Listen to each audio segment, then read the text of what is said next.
جبکہ ملازمین ہماری آمد سے پہلے ہی دوپہر کے کھانے کی تیاری میں مصروف تھے۔ تب دادی جان نے ہم سب کو مخاطب کر کے کہا، چلو بچوں، پہلے تم لوگ نہا دھو کر تازہ دم ہو جاؤ، پھر سب مل کر بڑے ہال میں کھانا کھائیں گے۔ دادی کا بآواز بلند فرمان جاری ہوتے ہی سب کے فرمائشی پروگرام شروع ہو گئے۔ سب سے پہلے مجھ سے چھوٹا فرحان بولا، دادی میں نے گڑ والے چاول کھانے ہیں۔ لہٰذا فرحان کو دیکھ کر ذیشان اور عمر بھی پیچھے نہیں رہے، اور دادی ہمیں کھانے میں آم کی میٹھی چٹنی بھی کھانی ہے۔ ذیشان اور عمر کی اس معصومیت پر میں اور ماموں جی کھول کر ہنسے تھے۔ پھر تھوڑی دیر کے بعد بڑے ہال میں گاؤں کے روایتی کھانوں سے اٹھتی اشتہا انگیز خوشبو نے سب کی بھوک بڑھا دی تھی، اور کچھ ضرورت سے زیادہ کھا لینے کے باعث سبھی کیلولا کی غرض سے سونے مشترکہ کمرے میں آرام کے لیے چلے آئے، جبکہ لڑکیاں بھری دوپہر میں اپنی دلچسپ سرگرمی یعنی آم اور پیپل کے گھنے درخت پر ڈالے گئے جھولوں پر جھولنے چل دی تھی۔ شام کو 5 بجے منہ ہاتھ دھو کر ہم سارے لڑکے ماموں کے ساتھ دادا اور دادی سے اجازت لے کر گاؤں کی نہر کی جانب چل پڑے تھے، جہاں ہماری ذاتی زمینیں ہیں۔ چونکہ فصلوں کو پانی دیا جا چکا تھا، اس لیے نہر میں پانی زیادہ نہیں تھا، مگر ماموں کے منع کرنے پر ہم لڑکوں نے نہر میں نہانے سے گریز کیا۔ البتہ کھیتوں میں لگے ٹیوب ویل کے ٹھنڈے پانی سے سب خوب لطف اندوز ہوئے۔ وہاں موج مستی کرتے ہوئے وقت گزرنے کا اندازہ نہیں ہوا، اور 6:30 بجے ملگجا سرمئی اندھیرا پھیلتے ہی ارد گرد کے گھروں سے دہکتے تندوروں میں پکتی روٹیوں کی سوندھی سوندھی مہک اور کھلی فضا کی ٹھنڈک کے باعث ہلکی ہنکی نے ہم سب کو گھر کی جانب چلنے پہ مجبور کر دیا۔ لہٰذا ماموں نے ہم سب لڑکوں کو بلا کے اکٹھا کیا، پھر پیدل ہی گھر کی جانب چل پڑے تھے۔ ابھی ہم گھر سے چند فرلانگ کے فاصلے پر تھے کہ وہاں موجود ایک اندھے کنویں کے پاس ایک کالی بلی کو بیٹھے دیکھا۔ اس بلی کی آنکھیں بڑی عجیب سی تھی، جیسے کسی جانور کی نہیں بلکہ انسان کی بولتی آنکھیں ہوں۔ میں نے بڑے غور سے رک کر اس بلی کو دیکھا تھا اور ماموں کو بھی بتایا تھا، لیکن جواباً ماموں بولے، دیکھو کاشان، یہ گاؤں ہے اور یہاں اب بھی پرانے زمانے کی توہم پرستی کے واقعات کو مانا جاتا ہے۔ بڑے بزرگ کہتے ہیں کالی بلی کا راستہ کاٹ جانا اچھا نہیں ہوتا، اس لیے بلی سے کوئی چھیڑ چھاڑ کیے بغیر چپ چاپ یہاں سے نکل چلو۔ فرحان کے مزاج کو تو تم جانتے ہو، کہیں اس کی کسی شرارت سے ہم سب کسی بڑی مصیبت میں پھنس نہ جائیں۔ ابھی ماموں نے اپنی بات مکمل ہی کی تھی کہ فرحان نے زمین سے پتھر اٹھا کے کنویں کے پاس بیٹھی کالی بلی کو مارا، جو عین بلی کی دائیں آنکھ پر جا کے لگا، اور وہ زور کی گراہٹ کے ساتھ وہاں سے بھاگ گئی۔ اس سے پہلے کہ ماموں فرحان کی اس حرکت پر کوئی بات کرتے، بلی کی خوفناک گراہٹ سے سب نے وہاں سے دوڑ لگا دی۔ گھر پہنچ کر ہم سب راستے کے اس معمولی سے واقعے کو بھول بھی چکے تھے، کیونکہ ہمیں معلوم نہیں تھا کہ آگے جا کر یہ معمولی سا واقعہ ہمارے لیے بہت بڑی سبق آموز کہانی بن جائے گا۔ چونکہ گاؤں میں لوگ جلدی سو جاتے ہیں اور سویرے اٹھ بھی جلدی جاتے ہیں، اس لیے مغرب کے بعد ہی سلیم چچا نے کھانا تیار ہونے کی اطلاع دی تھی۔ لہٰذا ہم سب معمول کے مطابق ہاتھ منہ دھو کر بڑے ہال میں پہنچ گئے۔ کھانے سے فارغ ہو کر سب کی مشترکہ فرمائش تھی کہ آج دادی جان سے کوئی پرانے زمانے کا خوفناک قصہ یا کہانی سنیں گے۔ لہٰذا سب نے اندر کمروں میں سونے سے انکار کر دیا تھا، اور کچھ اس روز فضا میں حبس بھی تھا۔ لہٰذا ملازم سے کہہ کر ہم سب کے لیے گھر کے کھلے دالان میں چارپائیاں بچھا دی گئی تھی۔ ہم سب دالان میں پاس پاس چارپائیوں پر بیٹھے دادی کے عشاء کی نماز سے فارغ ہونے کے منتظر تھے، حالانکہ وہ روز ہی ہمیں باقاعدگی سے 5 وقت نماز پڑھنے کی تلقین کرتی تھی۔ فجر میں باقاعدہ سر پر کھڑے ہو کر سب کو نماز کے لیے میں اٹھاتی تھی، جن میں سے میں اور ماموں ہی بمشکل اٹھ کر نماز پڑھتے تھے، پھر دوبارہ لمبی تان کے سو جاتے تھے۔ بہرحال تھوڑی دیر کے بعد چکن کے سفید براق سوٹ میں دادی اپنی محسوس لاٹھی ہاتھ میں تھامے چلی آئی، تو سب نے مشترکہ دادی کہانی سنائی کا نعرہ بلند کیا۔ جواباً دادی اپنے پرنور چہرے کے ساتھ مسکراتے ہوئے پلنگ پر بیٹھ گئی، جبکہ کچھ ہی فاصلے پر اپنے پلنگ پر بیٹھے دادا گرم ہوکا گڑگڑا رہے تھے۔ ہماری فرمائش سن کر دادی سے مخاطب ہو کر بولے، سنو بھگوان، کوئی سچ مچ کی خوفناک کہانی سنا کر بچوں کو پریشان مت کرنا، بس اپنے اور میرے بچپن کا کوئی واقعہ سنا دو، ورنہ رات کا وقت ہے، بچے ڈر جائیں گے۔ جانے دادا جان کی سرزنش میں کیا بات تھی کہ مجھے لگا انہوں نے دانستہ دادی جان کو کسی خاص بات سے روکا ہو، کیونکہ دادی نے جواب دیے بغیر بس ہاتھ سے اشارہ کیا تھا اور دادا سمجھ گئے تھے، اس لیے پھر سے اپنے مشغلے میں مگن ہو گئے۔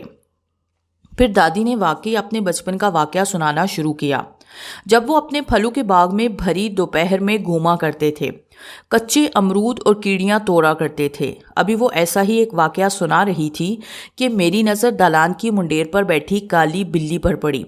چاند کی روشنی میں وہ بلی مجھے صاف نظر آ رہی تھی اور بغور دیکھنے پر میں چونکا بلکہ اچھل پڑا تھا۔ یہ وہی بلی تھی جو آج نہر سے واپسی پر راستے میں کنویں کے پاس موجود تھی اور جسے فرحان نے پتھر بھی مارا تھا۔ اس بلی کی آنکھ سے ابھی تک سرخون بہہ رہا تھا، جسے دیکھ کر بے اختیار خوف سے میرے رونگٹے کھڑے ہو گئے۔ میں نے ساتھ بیٹھے ماموں کو کوہنی مار کے دیوار کی منڈیر پر بیٹھی کالی بلی کی جانب اشارہ کیا۔ تب ماموں بھی بری طرح سے چونکے، کیونکہ میری طرح انہوں نے بھی اس کالی بلی میں غیر معمولی پر اسراریت محسوس کی تھی۔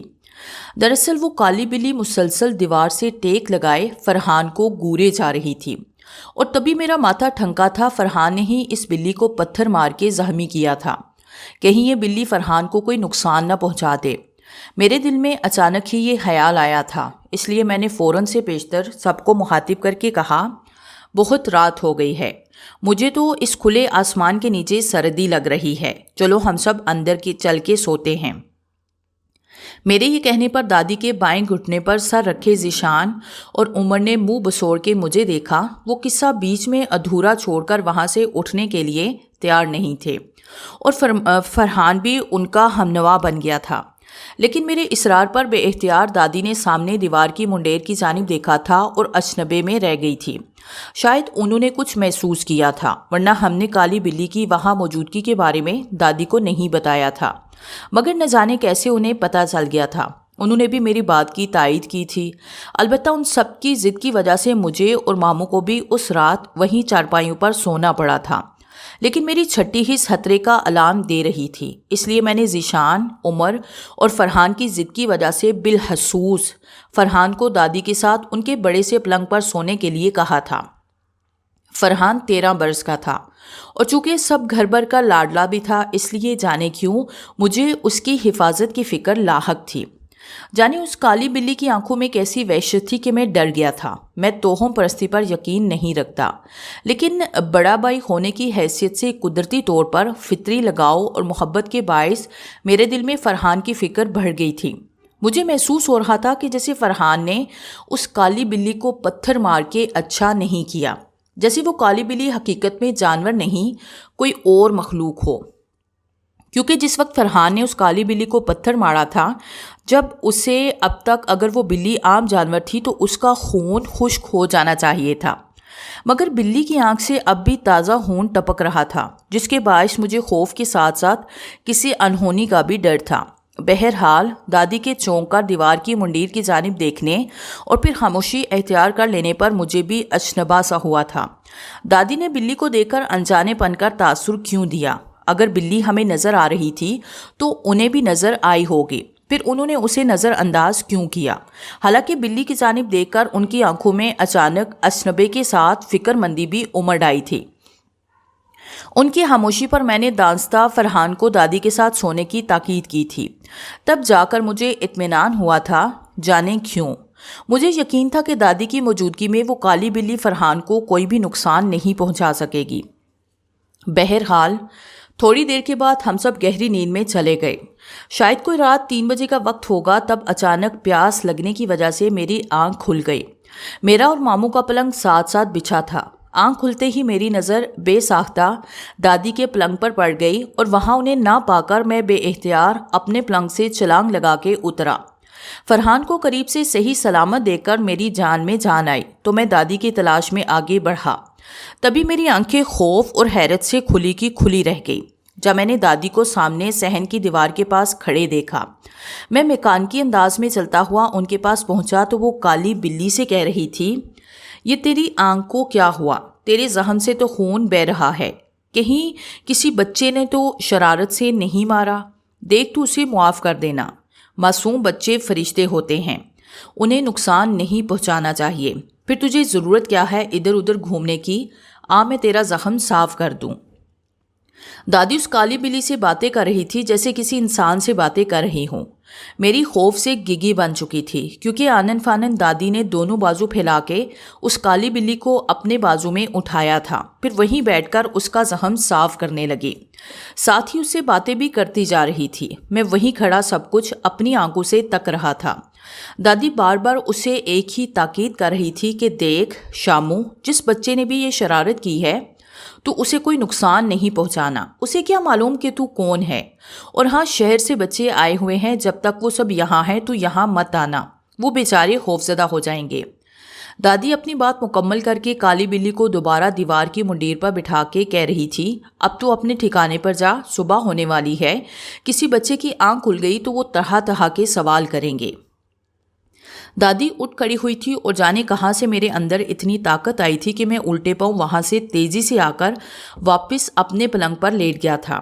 تھوڑی دیر کے بعد واقعی صبح ہونے والی تھی کیونکہ فجر کی نماز کے لیے دادی وضو کرنے اندر جا چکی تھی، مگر میری نیند اڑ چکی تھی۔ مجھے فرحان کی فکر ستا رہی تھی کیونکہ دادی کو معلوم نہیں تھا کہ اس کالی بلی جو کہ اصل میں پراسرار مخلوق تھی، اسے فرحان نے پتھر مار کے زخمی کیا ہے۔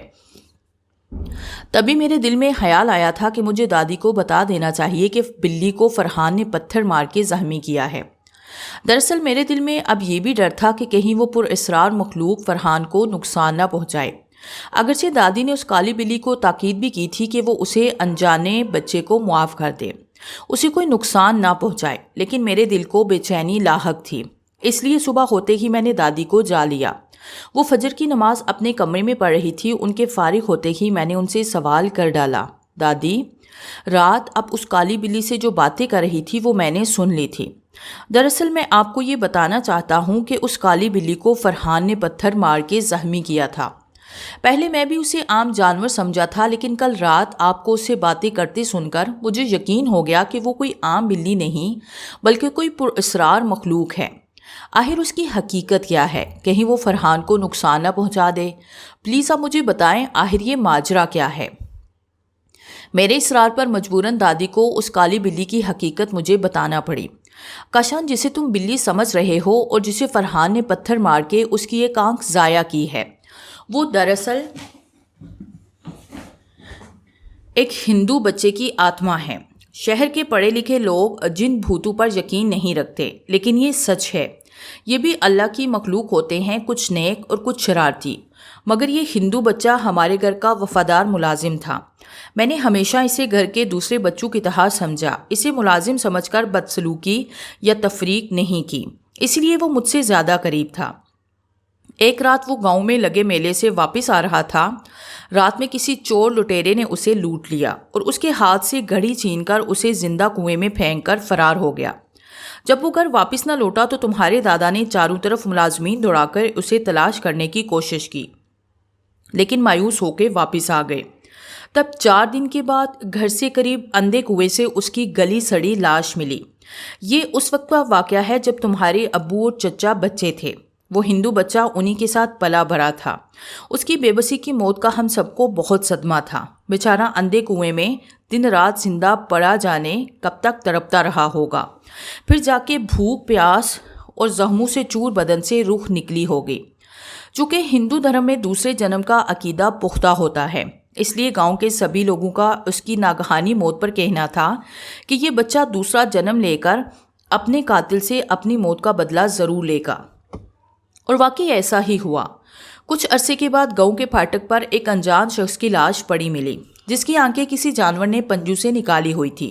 بعد میں پتہ چلا کہ وہ شخص کسی دوسرے گاؤں کا چور چکا تھا۔ چونکہ دوسرے جنم میں اس نے بلی کی شکل لی تھی، اس لیے تبھی اپنی موت کے کچھ عرصے کے بعد سے اس کالی بلی نے مستقل پھر سے اس گھر میں ڈیرا ڈال لیا جسے تم کالی بلی سمجھ رہے ہو۔ دراصل یہ وہی ہندو بچہ ہے، وہ تمہیں بلی نظر آتی ہے، مگر میں اسے اسی انسانی روپ میں دیکھتی ہوں جس میں وہ میرے گھر میں پلا بھرا تھا۔